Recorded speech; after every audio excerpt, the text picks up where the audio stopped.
بلا و غم، صبر مسیح و جرأت سقراط کی قسم، اس راہ میں ہے صرف ایک انسان کا قدم، جس کی رگوں میں آتش بدر و حنین ہے، جس سورما کا اسم گرامی حسین ہے۔ ہاں وہ حسین جس کا ابد آشنا ثبات کہتا ہے گاہ گاہ حکیموں سے بھی یہ بات، یعنی درون پردہ صدرنگ کائنات ایک کار ساز ذہن ہے، ایک ذی شعور ذات سجدوں سے کھینچتا ہے جو مسجود کی طرف، یعنی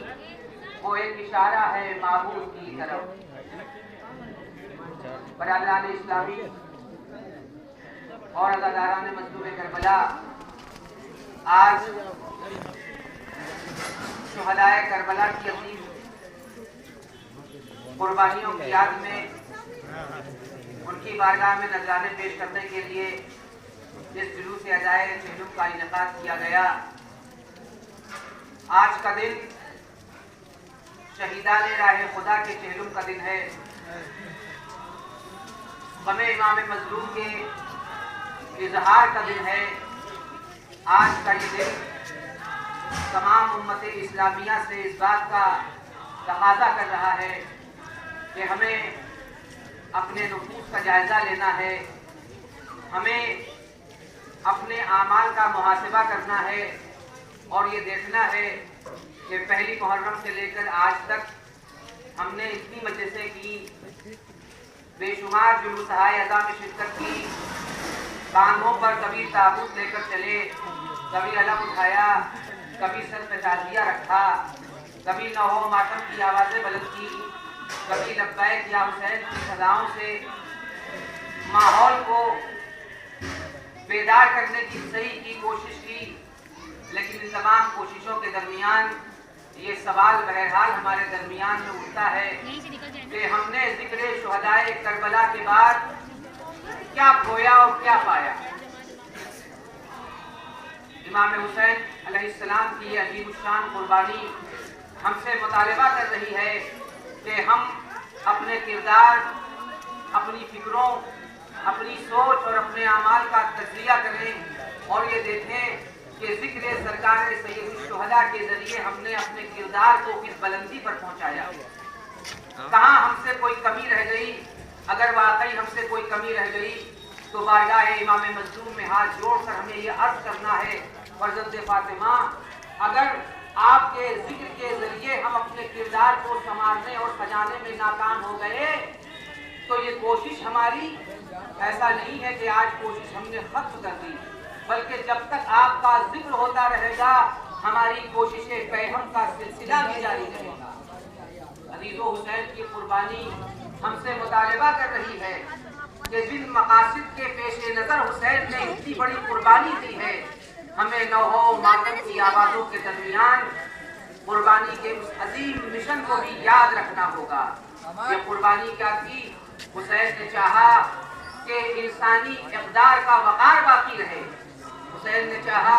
کہ انسانی تہذیب مٹنے نہ پائے، حسین نے چاہا کہ دنیا کے انسانوں کو آزادی اور حریت کا درس یاد دلایا جائے اور ایسا یاد دلایا جائے کہ یہ درس نقش دوام بن کر انسان کے ذہنوں میں محفوظ ہو جائے۔ اسی لیے امام مظلوم نے اتنا بڑا منصوبہ بنایا۔ یاد رکھیے گا، کربلا کسی حادثے کا نام نہیں ہے، کربلا ایک سسٹم کا نام ہے، کربلا ایک منصوبے کا نام ہے، اور وہ منصوبہ یہ تھا کہ ظالم کے چہرے سے حق کا نقاب نوچ کر اس طرح سے پھینک دیا جائے کہ پھر کبھی ظالم اپنے چہرے پر حق کی نقاب لگانے کی جرأت نہ کر سکے۔ یہ جرأت صرف حسین میں تھی، پورا دنیا اسلام یزید کی بیعت کر چکا تھا، تنہا حسین تھے جنہوں نے بیعت سے انکار کر دیا تھا۔ تو اتنے بڑی اسلامی مملکت میں حسین کی کیا حیثیت ہو سکتی ہے؟ عزیزوں، مسلمانوں کی نگاہوں میں حسین کی حیثیت ہو یا نہ ہو، لیکن یزید جانتا تھا کہ جب تک حسین کا اقرار میری حکومت پر اپنی مہر تصدیق ثبت نہیں کر دے گی، میں بنی امیہ کے خانوادے کی ایک فرد خاندان بن کے رہوں گا، خلیفۃ المسلمین نہیں بن سکتا۔ اور امام حسین نے طے کر لیا تھا کہ اگر میں نے یزید کی بیعت کر لی تو گویا آدم نے ابلیس کی بیعت کر لی، موسیٰ نے فرعون کی بیعت کر لی، ابراہیم نے نمرود کی بیعت کر لی۔ امام نے آواز دی ہے میرے نانا کے دین، اگر تجھ کو بچانے کے لیے میرے عباس کے شانے درکار ہیں تو میں اپنے عباس کے شانے دے دوں گا، تجھ کو بچانے کے لیے اگر مجھے علی اکبر کا سینہ درکار ہے تو میں اپنے علی اکبر کا سینہ دے دوں گا۔ اے میرے نانا کے دین، اے انسانی تہذیب، اگر تجھ کو بچانے کے لیے مجھے اپنے علی اکبر کا گلا بھی پیش کرنا پڑے تو میں اپنے علی اکبر کے گلے کو پیش کرنے میں گریز نہیں کروں گا۔ اور ارباب کرم، یہ تو خانوادہ رسالت کی بہت معمولی قربانیاں تھی جو حسین نے پیش کی، اس لیے کہ حسین کا خانوادہ قربانیوں کی ایک تہذیب رکھتا تھا، حسین کا خانوادہ قربانیوں کی تاریخ رکھتی تھی۔ جعفر کا نام اسی خاندان میں آتا ہے، حمزہ کا نام اسی خاندان میں آتا ہے، علی بن ابی طالب کا نام اسی خاندان میں آتا ہے۔ اگر اس خاندان کے مرد اپنے گلے کٹا کر انسانی تہذیب کی حفاظت کر رہے تھے تو کوئی حیرت کی بات نہیں ہے، لیکن حسین نے کربلا میں انتہا کر دی، آواز دی ہے میرے نانا کے دین، اے انسانی تہذیب، اگر تجھ کو بچانے کے لیے مجھے زینب کی چادر بھی قربان کرنا پڑے تو میں اپنی زینب کی چادر بھی قربان کر دوں گا۔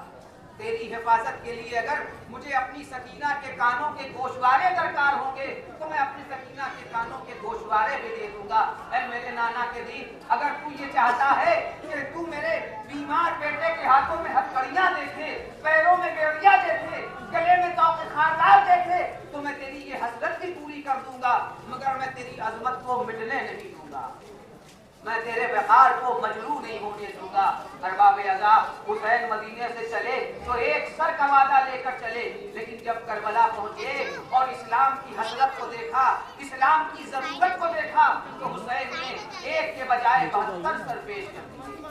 لیکن عزیزو، مجھے حسین کی ان قربانیوں کا تذکرہ نہیں کرنا ہے، میں آپ کو یاد دلانا چاہتا ہوں کہ آج کا دن وہ دن ہے کہ جب ایک بدنصیب بہن اپنے بھائی کے مرکز پہ آئی ہے۔ آئیے چلیے بارگاہ ثانیہ زہرا میں ان کے بھائی کا پرسہ پیش کریں، بارگاہ ثانیہ زہرا میں ان کے بیٹے علی اکبر کی تعزیت پیش کریں، بارگاہ ثانیہ زہرا میں بھلے گھر کا پرسہ پیش کریں اور آواز میں بیوی بیوی یہ آپ کے بھیا کے عزادار آنسوؤں کا نذرانہ لے کر آئے ہیں، اے بیوی بڑا حقیر نذرانہ ہے، اس کو قبول کر لیجئے۔ عزیزو، آج ہی کا دن تھا، آج ہی کا دن تھا کہ جب شام کا لٹا ہوا کربلا کا لٹا ہوا قافلہ شام کے قید خانے سے رہا ہو کر کربلا پہنچا۔ ادھر عالم یہ ہے کہ حسین کے مرکز پہ پیغمبر کا صحابی، نانا کا صحابی عبداللہ جناب جابر بن عبداللہ انصاری زیارت کے لیے آئے ہیں۔ مقتل کہتا ہے جیسے ہی جابر بن عبداللہ انصاری نے امام کے مرکز کو دیکھا، ایک مرتبہ غش کھا کے تعویذ قبر پہ گر گئے، عالم رویا میں دیکھا پیغمبر سربراہ تشریف لائے ہیں اور فرما رہے ہیں اے جابر تم یہاں عالم رویا میں پڑے ہو، وہاں میری نواسی زینب اپنے بھائی کی زیارت کو آ رہی ہے۔ جابر نے آنکھیں کھولی، عصا کا سہارا لیا، آگے بڑھے، قافلے کا استقبال کیا۔ ایک مرتبہ اندازے سے آگے بڑھتے بڑھتے جابر بن عبداللہ انصاری نے بیمان کربلا کے گلے میں باہیں ڈال دی۔ امام نے تڑپ پر آواز دی، اے میرے نانا کے صحابی، ذرا آہستہ ہاتھوں کو بڑھائیے گا، اس لیے کہ میرے گلے میں توق خاردار کا زخم ہے۔ جزاکم ربکم خیر الجزا بسربحق اعضاء، آج کی مناسبت سے ایک فقرہ آپ کی سماعتوں کی نظر کرنا چاہتا ہوں۔ آنسو بہائیے، خون کا نذرانہ پیش کیجئے، یہ بارگاہ معصومہ عالم ہے۔ آئیے یہاں چل کر شہزادی زینب کی خدمت میں ان برہنہ سروں کا پرسہ پیش کریں جنہیں کربلا سے کوفے سے شام تک سر برہنہ پھیلایا گیا۔ ارباب اعضاء، تاریخ مظلومیت میں 5 منزلیں ایسی ہیں کہ جب قبر پیغمبر کو زلزلہ آیا، مزار پیغمبر کے در و دیوار لرزنے لگے، اور مقتل کہتا ہے کہ تاریخ مظلومیت میں ایک منزل تو ایسی تھی کہ جب تعویذ قبر پیغمبر شکافتہ ہو گیا، قبر پیغمبر کے مزار کا گنبد بھی شکستہ ہو گیا۔ راوی کہتا ہے کہ پہلی منزل وہ تھی کہ جب قبر پیغمبر کو زلزلہ آیا علی ابن ابی طالب نے زہرا کے جنازے کو تیار کیا، اپنے ہاتھوں سے غسل دیا، کفن پہنایا، بچوں کو آواز دی، بچوں آؤ ماں کا آخری دیدار کر لو۔ زینب آئی، ماں کے منہ پہ منہ رکھ کر کہتی اماں خدا حافظ۔ جنازے میں کوئی تغیر نہ ہوا، ام کلثوم آگے بڑھی، کہا اماں بیٹی کا آخری سلام لے لیجیے، کوئی تغیر نہ ہوا۔ حسن مجتبیٰ آگے بڑھے، ماں کے قدموں پر رخساروں کو رکھ کر کہتے ہیں اماں جب نانا کی خدمت سے پہنچیے گا تو ہم یتیموں کا سلام عرض کیجیے گا۔ بچے آتے رہے، ماں سے رخصت ہوتے رہے۔ ایک مرتبہ علی نے دیکھا کہ فاطمہ جس بچے کو سب سے زیادہ چاہتی تھی وہ بچہ ابھی تک ماں سے ملنے نہیں آیا۔ اب جو خانہ سیدہ کا جائزہ لیا تو کیا دیکھا، گھر کے گوشے میں حسین چپ چاپ بیٹھا ہوا ہے۔ کہا میرے لال ماں کا آخری سفر ہے، چلو ماں سے آخری ملاقات کر لو۔ کہا بابا میں ایسے اماں کے قریب نہ جاؤں گا جب تک اماں مجھے اپنی زبان سے نہ بلائیں گی، اماں خود نہ پکارے گی، میں اماں کے نزدیک نہ جاؤں گا۔ علی نے بیٹے کا ہاتھ پکڑا، کہا بیٹا جو کچھ کہنا ہے چلو ماں سے کہو۔ حسین ماں کے پالتی آ کر کھڑے ہو گئے اور بڑی حسرت سے کہتے اے اماں جب آپ اپنے ہاتھوں کو پھیلا کے مجھ کو بلاتی تھی تب میں آپ کے نزدیک آتا تھا، اے اماں آج بھی جب تک آپ ہاتھوں کو نہ پھیلائیے گا میں آپ کے نزدیک نہ آؤں گا۔ بس اس آواز کا بلند ہونا تھا، بندے کفن ٹوٹے، زہرا کے ہاتھ برآمد ہوئے، آ میرے بچے میں تجھ کو اپنے سینے سے لگا لوں۔ راوی کہتا ہے ادھر زہرا نے حسین کو سینے سے لگایا، ادھر قبر پیغمبر کو زلزلہ آیا، آواز پیغمبر آئی یا علی حسین کو زہرا سے الگ کر دو۔ جزاکم ربکم خیر الجزا۔ علی تو دوسری منزل وہ تھی کہ جب علی ابن ابی طالب کے سر پہ ضربت لگی، خاک مسجد کو اٹھاتے جاتے تھے، سر پہ رکھتے جاتے تھے اور فرماتے جاتے تھے فزتو برب الکعبہ، فزتو برب الکعبہ۔ مقتل کے فکرے ہیں، ادھر علی کے سر پہ ضربت لگی، ادھر پیغمبر کی آواز آئی واہ غربتا، واہ مصیبتا، واہ علیہ۔ اس کے بعد مقتل کہتا ہے تیسری منزل وہ آئی کہ جب حسن مجتبیٰ کے جنازے پر تیروں کی بارش ہوئی، جیسے جیسے نواسے کے جسم میں تیر پیوست ہوتے جاتے تھے، قبر پیغمبر لرزتی جاتی تھی، آواز پیغمبر آتی تھی واہ غربتا، واہ مصیبتا، واہ حسرتا۔ اور اس کے بعد تاریخ کہتی ہے چوتھی مرتبہ قبر پیغمبر کو اس وقت زلزلہ آیا جب زہرا کے زانوں پر حسین کا سر تھا، شمر خنجر چلا رہا تھا اور منادی کی آواز آ رہی تھی الا قتل الحسین بکربلا۔ پیغمبر نے آواز دی یا علی آگے بڑھو، زہرا کو حسین سے الگ کرو۔ زہرا کو حسین سے الگ کیا گیا، حسین کا سر نو کے نیزہ پر بلند ہو گیا، قبر پیغمبر لرزتی رہی۔ بس عزیزو آخری منزل ہے، راوی کہتا ہے کہ پانچویں مرتبہ قبر پیغمبر کو فقط زلزلہ نہیں آیا بلکہ عالم ایسا تھا کہ پیغمبر کی قبر پر جو تعویذ ابھرا ہوا تھا وہ تعویذ قبر شگافتہ ہو گیا۔ آپ سن سکیں گے وہ منزل کون سی منزل تھی؟ ارے جب نبی کی نواسی قید شام سے چھوٹ کر مدینے آئی، نانا کے مزار پہ پہنچی اور آواز دی نانا ہم غریبوں کا سلام قبول کرو، اے نانا